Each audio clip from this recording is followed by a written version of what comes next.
t'ai déjà demandé pourquoi les gens que tu aimais le plus t'ont tourné le dos? Pourquoi ceux que tu as soutenus, aidés, portés sont soudainement devenus froids, distants, voire même silencieux face à ta douleur? Écoute-moi bien, ce n'est pas un hasard, ce n'est pas une punition, c'est une preuve que tu as été mis à part. Il y a des gens qui ne peuvent pas continuer le voyage avec toi, non pas parce que tu es mauvais, mais parce que ta destinée est trop grande pour eux. Dieu t'a mis à part. Il t'a retiré des foules, des relations, des groupes, des environnements toxiques, non pas pour te punir, mais pour te préparer. Ce rejet, cette solitude, ces abandons douloureux, ce sont les marques des élus. Et si tu ressens tout ça, c'est que le ciel est en train de t'activer. Alors sèche tes larmes, redresse-toi, car tu ne perds pas des gens, tu es en train d'être positionné pour ton appel. Tu as grandi en pensant que si les gens te rejetaient, c'est que quelque chose clochait chez toi, que tu n'étais pas assez bon, pas assez beau, pas assez drôle, pas assez intelligent. Tu t'es remis en question 1000 fois, à en perdre le sommeil, en te demandant ce que tu avais fait de mal. Mais laisse-moi te dire une vérité que personne ne t'a jamais dite. Ce rejet n'est pas une malédiction, c'est une signature divine. Quand Dieu a un plan spécial pour quelqu'un, il commence souvent par l'éloigner des autres. Pas parce qu'il veut que tu sois seul, mais parce qu'il veut que tu sois séparé. Il ne veut pas que ton identité soit formée par les opinions de la foule. Il ne veut pas que ta destinée soit contaminée par les attentes des hommes. Il veut que tu sois façonné dans le secret, loin des projecteurs, loin des applaudissements, loin des validations humaines. Regarde bien dans la Bible, chaque personne que Dieu a utilisée puissamment a d'abord été rejetée. Joseph a été vendu par ses frères. David a été oublié par sa propre famille. Moïse a été rejeté par son peuple. Jésus lui-même, le Fils de Dieu, a été trahi, nié, crucifié. Est-ce que c'était une malédiction? Non, c'était le sceau de l'élection. Le rejet te pousse à Dieu. Il te force à te connecter à la seule voix qui compte vraiment, celle du Créateur. Il te dépouille des appuis humains pour que tu comprennes que ta force ne viendra jamais d'eux, mais de lui seul. Et c'est dans cette faiblesse apparente que tu vas découvrir une puissance que personne ne pourra t'enlever. Alors ne pleure plus quand on te rejette. Ne cours plus après ceux qui te ferment la porte. Regarde le ciel et dis-toi, je suis mis à part, je suis marqué, je suis choisi. Tu sais ce qui fait le plus mal? C'est quand tu sais au fond de toi que tu as quelque chose à donner, que tu es porteur d'une lumière, d'un message, d'une force unique, mais que personne ne te voit. Tu cries intérieurement, Seigneur, quand est-ce que ça va enfin arriver? Pourquoi tu ne me fais pas briller maintenant? Pourquoi je reste dans l'ombre pendant que d'autres prennent la lumière? Et Dieu te répond en silence. Pas parce qu'il t'ignore, mais parce qu'il te cache. Oui, Dieu te cache. Volontairement, stratégiquement, spirituellement. Il te met à part dans une saison d'invisibilité. Non pas parce que tu es inutile, mais parce que tu es précieux.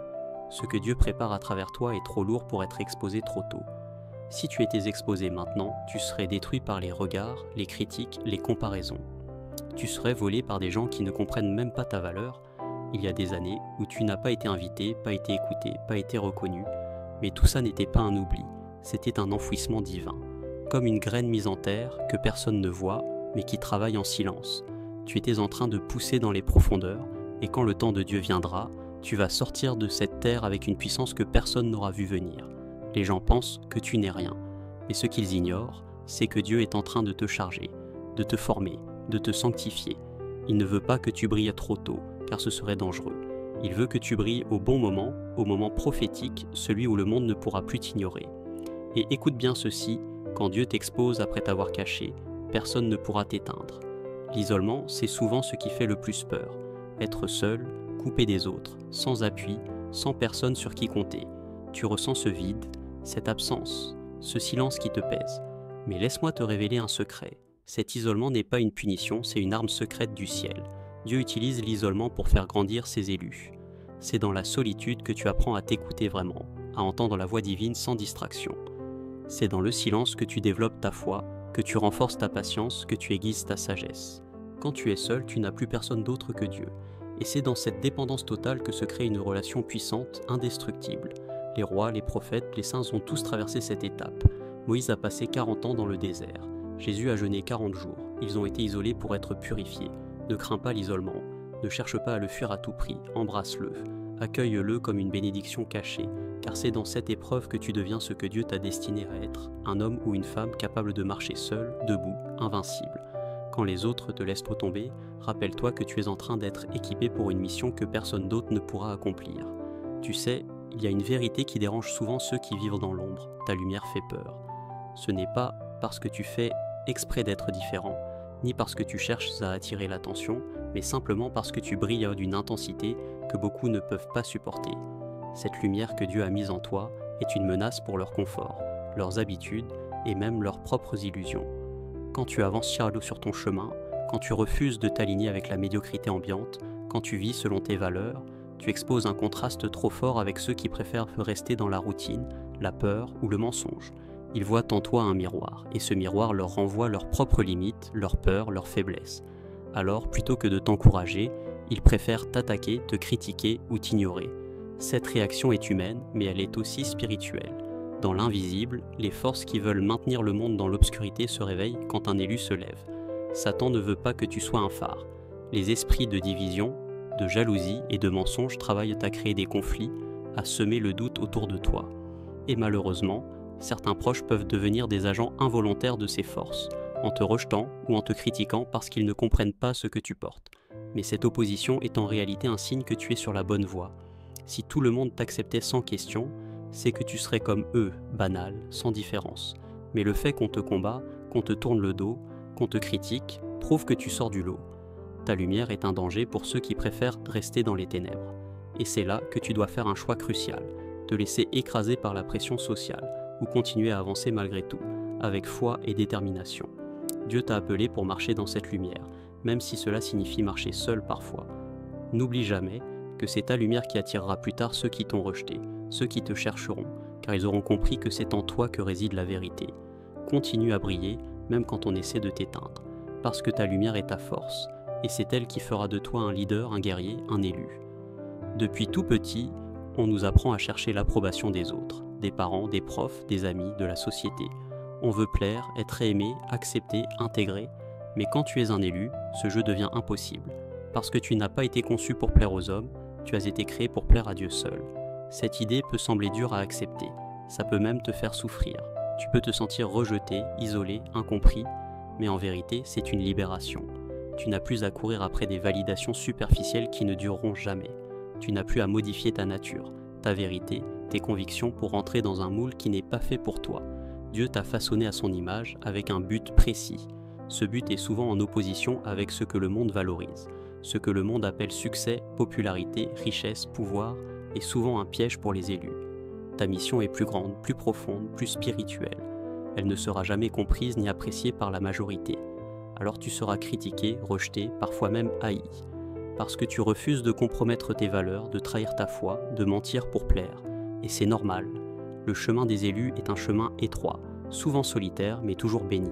Ne cherche pas à plaire aux hommes, cherche à plaire à Dieu. Car c'est lui qui te soutiendra quand tout s'écroulera autour de toi. C'est lui qui te donnera la force de continuer quand la fatigue te gagnera. Et c'est lui qui t'élèvera au-dessus de ceux qui t'ont rejeté. Rappelle-toi toujours, quand tu cherches l'approbation de Dieu, tu deviens invincible aux critiques humaines. Laisse-moi te dire une chose essentielle. Ce que tu traverses, ce rejet, cette solitude, cette incompréhension, ce n'est pas nouveau. C'est vieux comme le monde, et même plus vieux encore, c'est biblique. Depuis toujours, Dieu a choisi des hommes et des femmes qu'il a mis à part, qui ont souffert, qui ont été rejetés, pour accomplir des missions extraordinaires. Regarde Joseph, le fils de Jacob. Ses frères l'ont vendu comme un esclave, l'ont abandonné dans une fosse, puis envoyé loin en Égypte. Pourtant, malgré la trahison et la solitude, Dieu l'a élevé pour qu'il devienne le sauveur de nombreuses vies, un homme de pouvoir et de sagesse. Regarde David, le futur roi d'Israël. Il était le plus jeune, le plus petit, le moins considéré dans sa famille. Il a été rejeté, poursuivi par le roi Saül qui voulait sa mort. Mais il a gardé la foi, il a persisté, et il est devenu un roi puissant, un homme selon le cœur de Dieu. Regarde Jésus-Christ, le Fils de Dieu lui-même, il a été rejeté par son propre peuple, trahi par un ami, renié par ses disciples, crucifié comme un criminel. Pourtant, il est la lumière du monde, le sauveur de l'humanité, le roi des rois. Ces exemples bibliques sont la preuve que le rejet est souvent le passage obligé avant la grandeur. Ce n'est pas une fin, mais un début. Un processus que Dieu utilise pour préparer, fortifier, purifier. Ne te décourage pas quand tu es abandonné. Pense à ces géants de la foi qui ont traversé l'obscurité avant d'atteindre leur destinée. Ton histoire s'inscrit dans cette lignée sacrée. Souviens-toi que, comme eux, tu es appelé à accomplir quelque chose de grand. Alors garde la tête haute, la foi ferme et avance avec confiance. Le meilleur est à venir. Ce que tu vis aujourd'hui, cette douleur du rejet, cette solitude imposée, ce sentiment d'abandon, c'est en réalité la forge dans laquelle Dieu façonne ta grandeur. Chaque coup, chaque regard froid, chaque porte fermée est un marteau qui travaille à sculpter l'homme ou la femme que tu es appelé l'âme à devenir. Laisse-moi t'expliquer.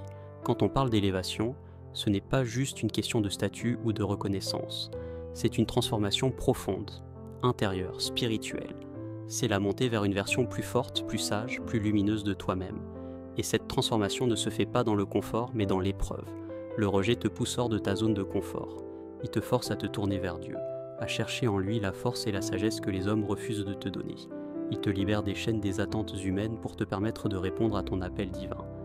Il y a une beauté paradoxale dans cette souffrance. Elle prépare le terrain pour ta victoire. Comme le grain de blé qui doit mourir pour porter du fruit, ton ancien toi doit passer par la mort symbolique du rejet pour renaître en puissance. Plus tu es rejeté, plus tu es purifié. Plus tu es abandonné, plus tu es affiné. Plus tu es seul, plus ta lumière intérieure grandit. Tout cela te prépare à un moment prophétique où tu seras élevé au-dessus de ceux qui t'ont renié. Tu n'es pas condamné à rester dans l'ombre, ce rejet est une étape nécessaire vers ta glorification. Garde la foi, persévère, car Dieu te prépare à régner. Tu vois, le temps est un allié puissant. Ceux qui aujourd'hui te tournent le dos, te méprisent ou t'ignorent, vont revenir frapper à ta porte quand ta lumière brillera si fort qu'ils ne pourront plus l'ignorer. Parce que la vérité, c'est que les gens ne reconnaissent pas la valeur tant qu'elle ne brille pas sous leurs yeux. Tu as peut-être été rejeté par ta famille, tes amis, tes collègues, ceux qui prétendaient t'aimer, mais souviens-toi que ce rejet n'est que temporaire. Leur cœur, souvent engourdi par la peur, la jalousie ou l'incompréhension, finiront par s'éveiller. Ils chercheront ta présence, tes conseils, ta force. Mais à ce moment-là, ce sera toi qui choisiras. Ce sera toi qui décideras si tu ouvres la porte, si tu pardonnes ou si tu avances sans eux. Parce que tu ne seras plus le même. Tu seras un homme ou une femme affermi et élevé par les épreuves, par la solitude, par le feu du rejet. Ils t'ont abandonné parce qu'ils ne pouvaient pas supporter ta lumière. Mais ta lumière est devenue un phare. Et ce phare attire non seulement ceux qui te rejetaient, mais aussi beaucoup d'autres qui ont besoin de ta lumière pour s'orienter. Prépare-toi à ce moment. Prépare-toi à ce choix. Garde ton cœur ouvert à la guérison, mais garde aussi ta dignité intacte. Car tu n'es plus celui ou celle qu'ils ont laissé partir. Tu es plus qu'un simple homme ou une simple femme. Tu es un canal, un instrument choisi par Dieu pour faire passer sa volonté, sa puissance, sa lumière dans ce monde qui en a désespérément besoin. Ce rôle n'est pas donné à tout le monde. Il est réservé à ceux que le ciel a marqués, mis à part, préparés dans le secret. Ce rôle te place dans une position délicate, parce que tu portes une responsabilité immense. Tu incarnes une vérité qui dérange, une lumière qui expose, un feu qui purifie. Ceux qui ne sont pas prêts à recevoir cette lumière te tourneront le dos. Ils t'abandonneront, ils te critiqueront, ils tenteront même de te détruire. Mais ce rejet, aussi dur soit-il, est le prix à payer pour être un porteur de lumière. C'est la croix de ceux qui marchent avec Dieu. Ce n'est pas une punition, mais un honneur, une marque de choix divin. Rappelle-toi toujours que tu n'es pas seul. Même quand tu es abandonné, Dieu marche à tes côtés. Il guide chacun de tes pas. Il alimente ta lumière pour que jamais elle ne s'éteigne.